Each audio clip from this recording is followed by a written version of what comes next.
Peggy Setiawan mengaku mendapat perlakuan kasar hingga pemukulan dari polisi setelah ia ditangkap sebagai tersangka kasus pembunuhan Vina Cirebon. Hal itu diungkapkan Peggy Setiawan dalam jumpa pers, Senin, 8 Juli 2024, malam. Peggy Setiawan menyebut polisi yang memukulnya adalah penguasa gedung. Saat penangkapan pada 21 Mei 2024 silam, Peggy mengaku tidak ada pemukulan terhadapnya. Tetapi, perlakuan kasar hingga pemukulan diterimanya setelah ditangkap.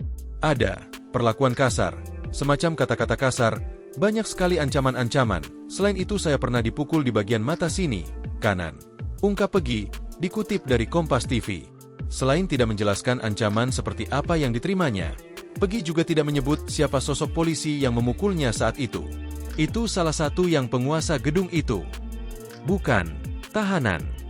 Yang itu, yang dipenyidik, polisi. Bebernya, polisi, kata Peggy, bilang dirinya adalah pembunuh dan tidak punya hati nurani. Saya tidak menjawab karena saya merasa tidak bersalah. Saya hanya bisa pasrah. Di situ tidak bisa tidur 2 malam, ujarnya. Berita sebelumnya, Peggy Setiawan resmi bebas dan keluar dari Mapolda Jabar setelah status tersangka dinyatakan tidak sah dan batal demi hukum.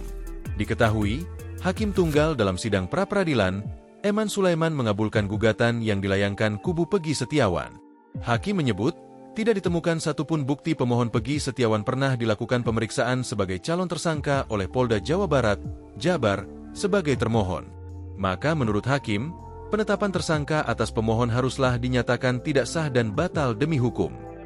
Dengan demikian petitum pada pra-peradilan pemohon secara hukum dapat dikabulkan untuk seluruhnya, ujar Eman di PN Bandung, Senin, 8 Juli 2024. Pasca bebas, Peggy mengucapkan terima kasih kepada sejumlah pihak. Download Tribun X sekarang, menghadirkan lokal menjadi Indonesia.